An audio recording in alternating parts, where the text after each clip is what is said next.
All right. Good afternoon, everyone, and thank you for joining me. I'm your host, Richard Byrne, and I want to say just thanks again for signing up to be with me. I have to apologize for my voice. I'm a little bit under the weather. I'm actually getting over a pretty bad cold, so I apologize for that. But uh, hopefully you can all hear me pretty well. Thanks, Kim. Thanks, Catherine. We got a whole bunch of people here today. We got 39 people who have signed in right now. That's awesome. And for anyone who's watching the recording of this, don't worry. You can still ask me questions just like everybody else. So thanks for being here. All right. So let's get right into today's webinar, which is really 3 easy steps to encourage technology integration. And speaking of encouraging, I'm going to encourage you to ask me any questions that you have as I go through the next half an hour. Feel free to use the chat function there in Easy Webinar. By the way, I am testing out Easy Webinar. It's my first time ever using Easy Webinar. It's a new platform for conducting webinars, and I thought, hey, no better time than the present to test it out and see how it goes.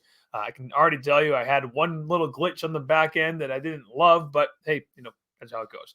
So let's get right into it. Uh, 3 easy steps to encourage technology integration. So, first up, a little bit about me. If you're not familiar with me, and someone else signed you up for this webinar, which happens sometimes, I'm a computer science teacher. As of the 2019-20 school year, I am teaching computer science. I taught high school social studies for 10 years prior to that, and there's a gap in between there for 8 years where I was a full-time consultant working with schools to implement various technology programs.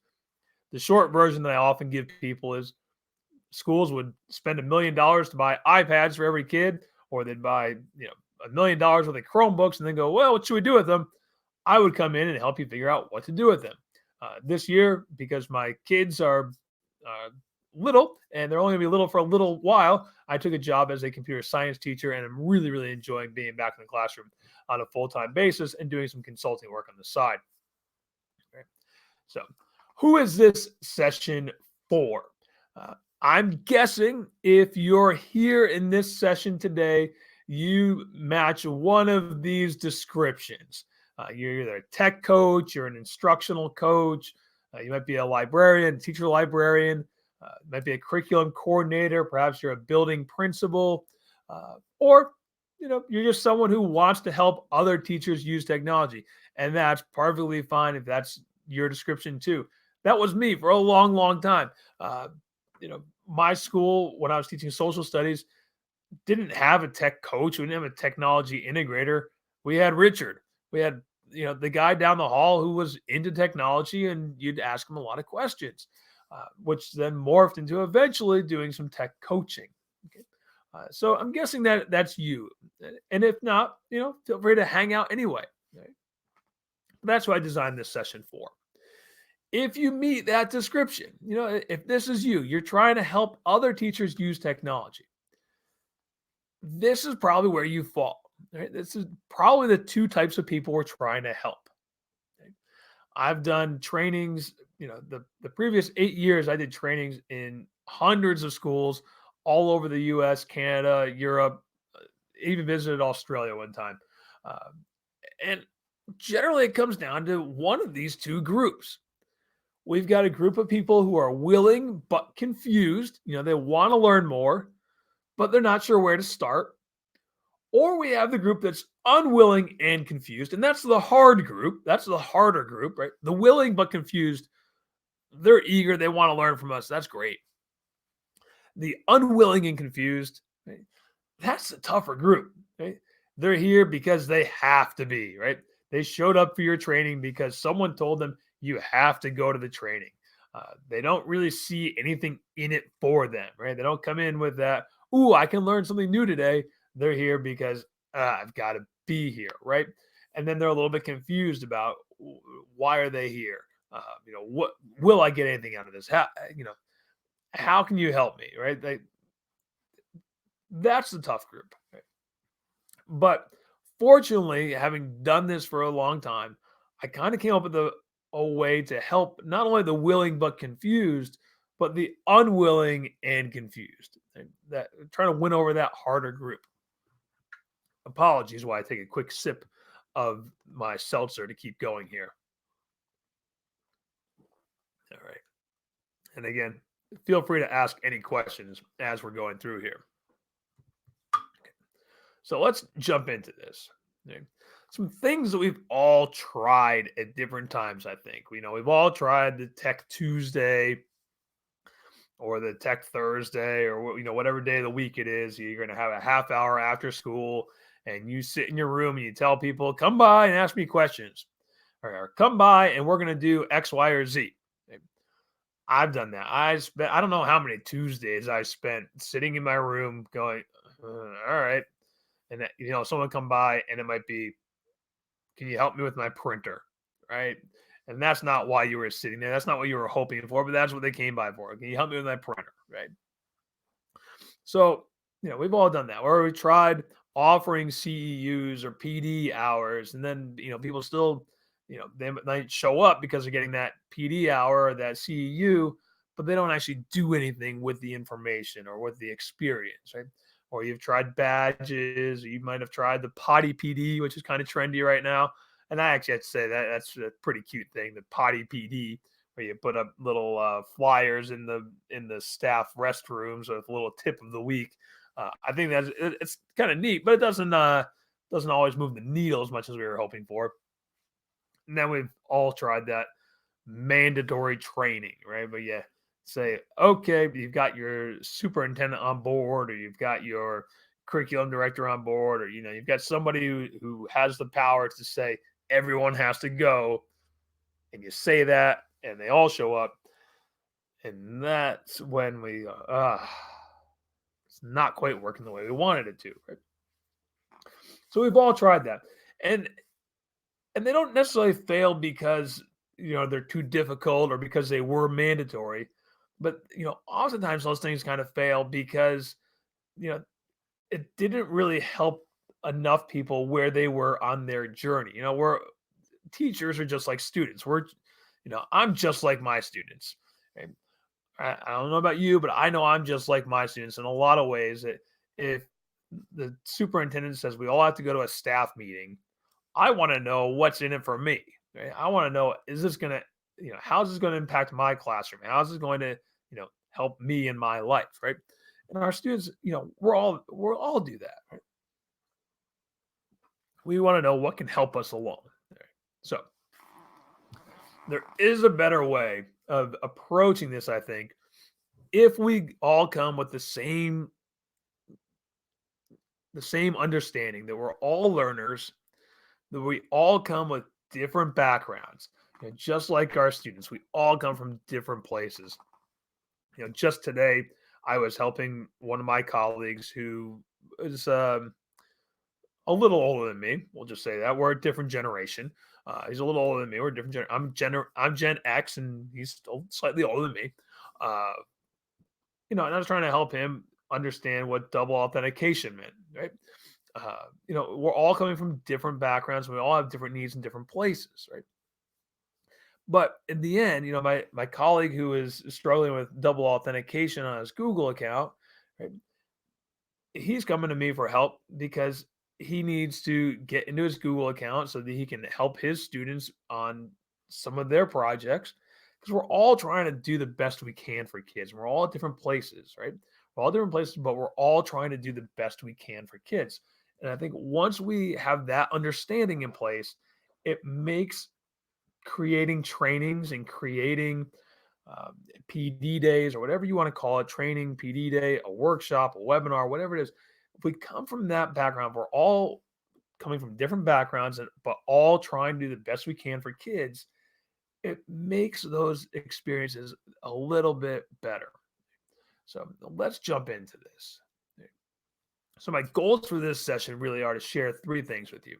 All right, share this framework I've come up. I call it the DDD framework, right? Discovery, discussion, demonstration. I want to show you how you can implement it and how I've done it in the past.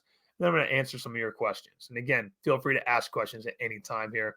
I do have my uh, chat panel in a slightly different window, so I have to kind of toggle back and forth. So apologies if I'm toggling back and forth here.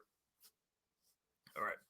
So stage one here is our discovery piece, right? So here we go. Our discovery piece, that's using our technology to discover new information, understand new concepts, but it's also a stage of understanding how technology works, right? A stage of helping our colleagues answer the question of what's out there, right? Uh, you know, so from the technology standpoint, this could be things like search strategies and helping students conduct better searches. Showing our colleagues that Google Scholar exists, or showing people how to use Google Books or Wolfram Alpha, or using your school libraries databases for search. Right? It could be augmented reality and virtual reality, and how to use those things to discover new stuff. It could be using simple electronics to learn how circuits work, right? Those are all little discovery pieces that we can do with technology. But when it comes to our colleagues, those that we're trying to help, right, the discovery is more like, hey, do you have anything about X, right? Do you have anything about the War of 1812? Or do you know of any good resources for using my interactive whiteboard better, right? That's, the beginning stage of technology integration. Do you have anything about this? Can you give me a resource for this? Or is there a way I can, right? Is there a way I can answer my email faster? Is there a way I can, do X, Y, or Z? That's the discovery piece. Our discussion piece, that's when we start moving into using technology to facilitate discussion, to spark questions in kids' heads. And for our colleagues that we're trying to help, this is a stage of answering, how does this work in my classroom? Or how could this work in my classroom? Or why the heck would I want to do this in my classroom? That's a discussion phase. So that's going to be on the technology side. That's going to be our things like social media, our flip grids where we're making videos back and forth, or you're making short podcasts back and forth using GoSynth or a tool like that. Uh, with our colleagues, it might be using Slack or group email or Google Forms, or whatever in-house solution your school has for group discussion between faculty. Right? But this discussion piece, when we're talking about helping our colleagues, is when they start to ask, what do you think about X piece of technology? When they come to you and say, they've moved on from that previous question of, hey, do you have anything about, to, all right, now when they're in discussion, they're thinking about, okay, what do you think about? They come to me and they say, Richard, what do you think about using Google Forms in this way? Or Richard, what do you think about this app that I've just found, right? That's when you start to know that you've kind of got them, right? When they say, right, they're not just asking you for a resource anymore. They're asking you to help them think through how something might work in their classroom. Right? Or they come to you and they say, I tried this, but it didn't work exactly the way I thought it was going to work. Or I want to try this. Can you come to my classroom and help me with it? That's when you know you've really got them. That's the discussion piece, right? And then finally, we're hopefully going to get everybody to the demonstration piece. Using that technology to show what you know, to show off something you've made. And for our colleagues that we're helping, this is the phase of answering, can I show you what my students did? Can I show you something that I did? I love it when one of my colleagues comes down. I've got a colleague, his name is Dave. He's right down the hall from me. And we bounce ideas off each other all the time. Dave's not as, we have different tech skills. Right? Dave's is very much in the wiring of things, right? Dave is an automations guy, right? Really into wiring things, right? Uh, you know, if there's power involved, Dave knows power, but Dave doesn't know programming very well, right? He knows the power, he knows how to make things turn on, right, and connect them all safely, which is really important for our classes, right? Um, but he's not a pro. He's not doesn't have the programming side of things, right? So we work together, and so he can say, "Can I show you what my students did, or can I show you this thing I'm thinking about doing, right? That I've made, and I need this next little piece, right? That next little piece of it, right? That's the demonstration piece, right? So these are our things of for our kids. It's making the video, making the podcast, making the portfolio, making their own app, making their own VR, making a simple electronic. And I've got electronics on my brain right now because Dave and I have been working on a project with some of our kids for it feels like forever right now. Uh, but we've been working on this electronics project for quite a while, in which our students are eventually going to be able to make little cars that they've made the car part that respond to webcam input, right? And Dave's been really good about helping the kids get the wiring so the motors actually run, right? And now we're working on the part of okay, how's the programming coming together, right? But anyway, so the demonstration piece. Have you seen this? Have you tried? Can you try this method, right? Hey, have you seen this? Can you try this method? I found a better way to do it. When they come to you and say, I found a better way than the way you showed me, that's awesome. I got an email last night. I sent out an email last night to 19,000 people. Probably some of you who are here got it, right? About making little games. And someone wrote back to me and said, Hey, Richard, I found this other way. I'm like, that's awesome. I love it when people write back to me and say, Hey, I found a better way, right, than what I did. Because, I'm just one person, right? Just one person. I want to know, you found something else. That's awesome. All right. So, how do we put this framework into action? That's why you're here.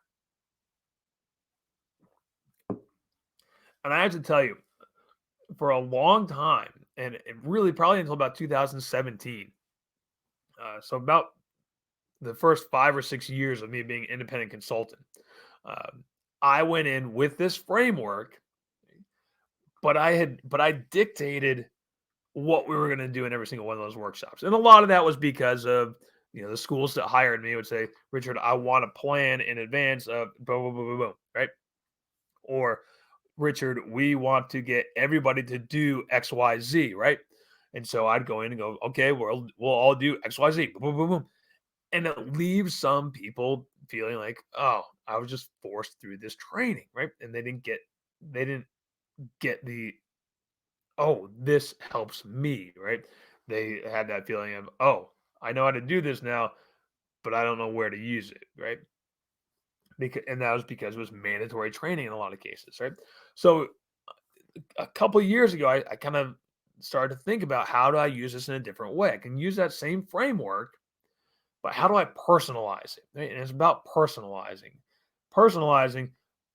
but not personalizing to the level that I've got to make up a different workshop for a different hundred for every single person in my school, right? I'm not gonna do a workshop for I'm gonna do one-on-one workshops for 100 days, right? That's not practical, right? But how do I create a workshop that answers the questions of a lot of people? Well, what I started with was this idea of a one question survey. And use a one question survey, answer the survey question for people, and then just make them feel confident that they can answer the next question on their own. It really comes down to that. So here's how it works. Here's the one question survey. What would you like to know? That's it. You know, you can tweak it. You can say, what would you like to learn with me today? Or what would you like to learn in your next PD session? Or what would you like to learn in the next Tech Tuesday? You can do that. Right? You can tweak it a little bit, but don't get too specific. Don't say, what would you like to learn about Google Forms on Tuesday? Right? Just a more general, what would you like to know? Or how can I help you? Right? What would you like to know? Or how can I help you? Right? Really simple question. Right? Because a lot of times, right, I'll find that I'll go in with this question of, you know, what would you like to know? And I've got in my head, you know, okay, they've hired me because they want to use more computers in their classrooms. They want to use their iPads in their classroom. So I'm thinking, I have one set of questions in my head that I'm thinking that they might want to know, right? And I get completely different responses, right? Uh, this is particularly if you're an outside consultant. If you're the tech coach within your school, uh, you're going to have a sense. You're going to have a better sense of this. Hopefully from the get go. But if you're an outside consultant coming in, you know, you might have some preconceived ideas, but you're not going to have a whole lot of them, right? Until you ask that, what would you know? Right? What would you like to know? And you're going to get responses that are all over the place, and that's fine. Right? It's fine if you get some people are going to say, I want to know how to use my email. Right? Hopefully not that, but you know, I want to know how to use Google Docs. Then you get other people who are going to ask you really specific things that are only specific to them and their program. Like, I want to know how to use Google spreadsheets in my physics class, right? So you're going to have all manner of this, all ends of the spectrum, but you can still cover all ends of the spectrum or the majority of the spectrum, right, when you phrase the responses to the survey and you use the responses to the survey to create your workshop title. Okay?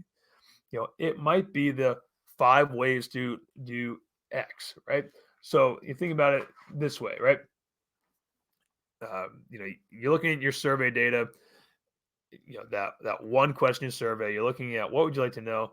And you get a lot of things that are hitting on the same theme. Maybe they're all hitting on, well, we want to use, I want to know how to do digital storytelling, right? And they won't say digital storytelling. Usually they'll say, I want to know how to get my students to do something better than PowerPoint, or I want to know how I can use Google Docs for creative writing, or, is Google Docs going to be better for my writing program, or is virtual reality just a fad, or is it something that I need to invest time in, right? They're going to ask these broad questions, right? But you can boil them down into a kind of a catch-all, right? So let's take the example of digital stories, right? If the survey data is indicating something along the lines of people want to know how to do better storytelling or better creative writing, right? That's when you might come back with, okay, we want to do 5 ways to create digital stories. And in that, in your subheading for it, you might say, okay, I want to do 5 ways to make digital stories. And by the way, when you come here, you're going to learn how to use Google Earth, virtual reality, podcasting, videos, and hyperdocs. Right?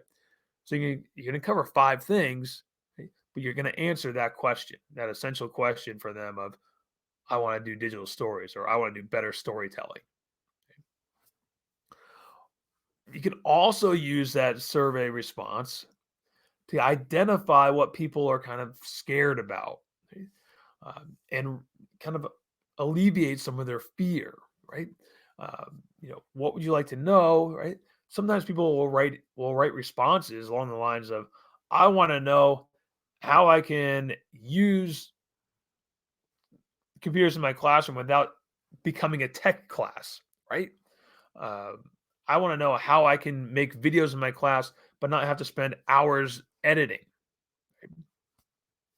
So you'll get those questions, and you can use that as an opportunity to phrase up your workshop or phrase up your training session as, how to how to create videos with your students without having to be Ken Burns or without having to be the next, Oscar winner, right?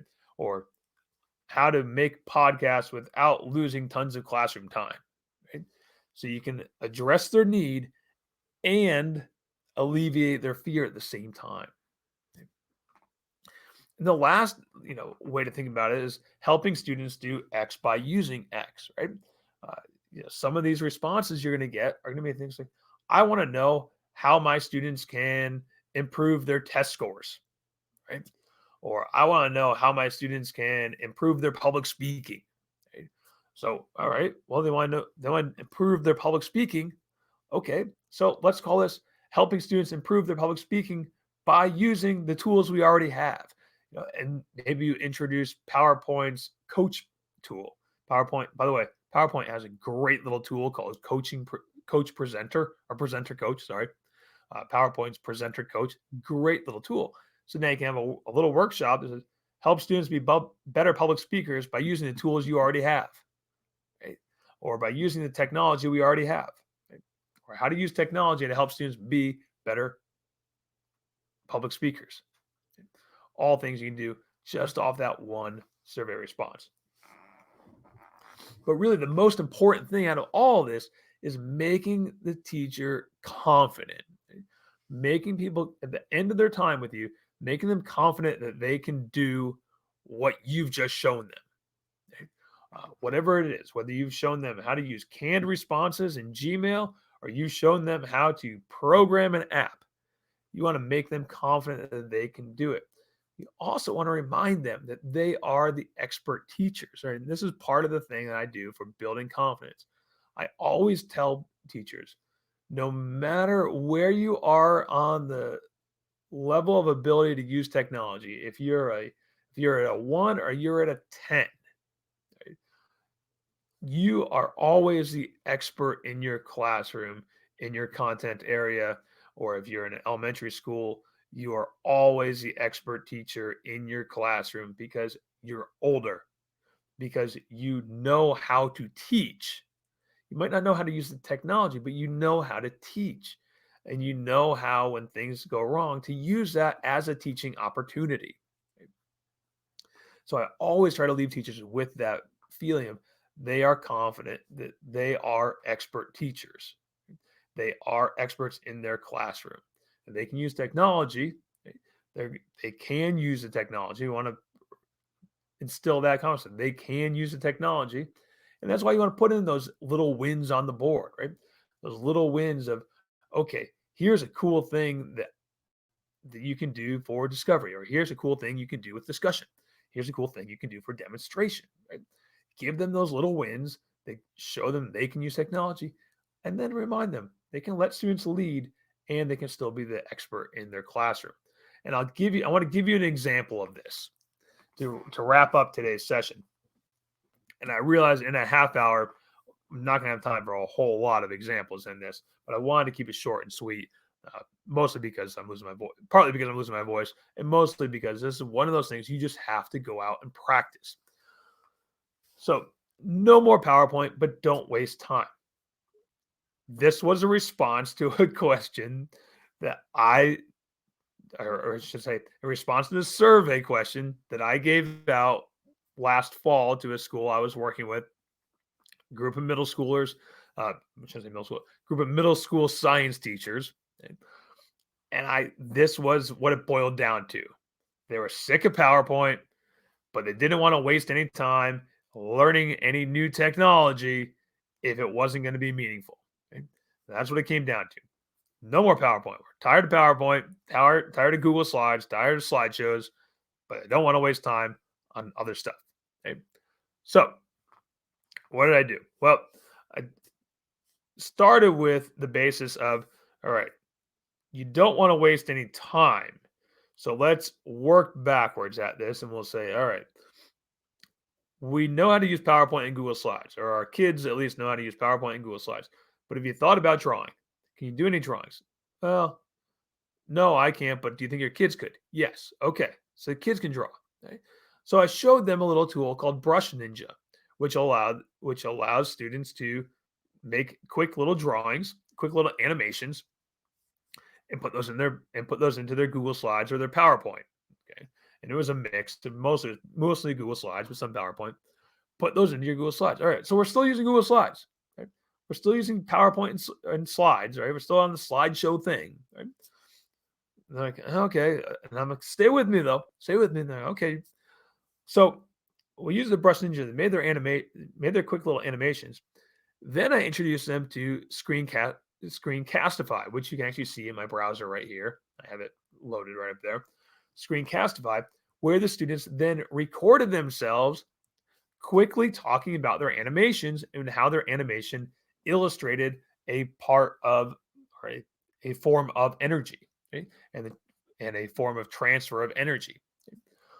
So we still use the tool that they were confident in using. Okay? Still use that PowerPoint, that Google Slides that they were confident in using. But I got those teachers to use two new tools with their students, and they didn't waste any time. Right? They weren't wasting time because they were still accomplishing their goal. Okay? Of they didn't want kids standing in front of the room going, "This is a form of energy." La, la, la, la. They didn't want that. They didn't want that anymore. Okay? They weren't saying we don't want any PowerPoint. Really, what they were saying is we don't want any. We're tired of this. So they got to use two new tools, and one of the teachers who the principal said was probably going to be the hardest one actually turned out to be the one who then went on to lead other teachers in doing the same project, showing them how to do the same project. Okay? Because she had the confidence, like, oh, I know how to use PowerPoint. I know how to use Google Slides. I don't know how this drawing tool works, but I showed her the drawing tool in 5 minutes. And then I showed her the Screencastify, and the school was able to push out Screencastify for everybody, which made it easy. Um, Showed her that. She was like, I can do this. She was able to do that. Boom. She ended up showing other people in the school how to do that. I ended up writing a blog post about it. You can find it at bit.ly/bnfall18. That's the blog post I wrote about it, bit.com/bnfall18. You can read a little bit more detail on how the process came together. But the idea was the same. We were looking at, I took the responses from that one question survey. What do you want to learn? Or what do you want to do? Okay. We went through that discovery, discussion, demonstration piece, right? Okay, we went through the discovery piece of, oh, what's out there, right? We went through the discussion piece of how's this going to work in our classroom. And then finally we got into the demonstration piece of, oh, wow, this is actually not that hard. And we can all do this. And now I'm going to show other teachers how to do it. So to wrap this up, I hope you have some ideas now on how to put this to how to put this framework into action. And if nothing else, you have a framework for thinking about all the technology that might be flying at you from various places. I am more than happy to help you out with this. I offer a bunch of consulting services. From when my voice is better, I do planning calls. I can help you formulate workshop titles or workshop outlines. I do full day and half day workshops, mostly in the summer these days, but throughout the school year as well. So occasionally, if my schedule allows, providing materials and other ongoing consultation. Feel free to shoot me an email, richard@burn.media, and I'll be happy to try to help you out with that. We can talk about that in more detail if you like. Don says, thanks, Richard. I have to get back to work. Good stuff. Thank you. Thank you, Adriana, for joining. Teresa, Raphael, thank you. Kim, Catherine, thank you. Thanks so much for joining me. Thanks, Phil. Thanks, Karen. Thanks, Laura. Yes, thank you, Lori. I always try to be quick and to the point. Who said that? Laura, thank you. Yes, I try to be quick to the point. I will be sending out an email that has a copy of these slides, also has a copy of this recording. Again, apologies for my voice. And really, like Roseanne just said, sometimes simple is best. It's a simple framework. Keep it simple. Ask that one question. If nothing else, ask that one question. Thank you, Roberta. I appreciate that very, very much. Ask that one question. Use that. All right. And thank you, Kim. And last but not least, I didn't plan on sharing this, but I will share it. I've been reading a great book called Building a Story Brand. Has nothing to do really with technology, but has everything to do with framing up workshops in a way that makes people think, or not think, but feel empowered to go out and do what you've just shown them. So if you're interested in a book on formulating workshops, Building a Story Brand by Don Miller is an excellent read. I've been working my way. I've been reading it, rereading it, revisiting it. Some of the concepts I put together, I used today. So check that out as well. So thanks, everyone. Have a great evening. and I'll see you online sometime soon.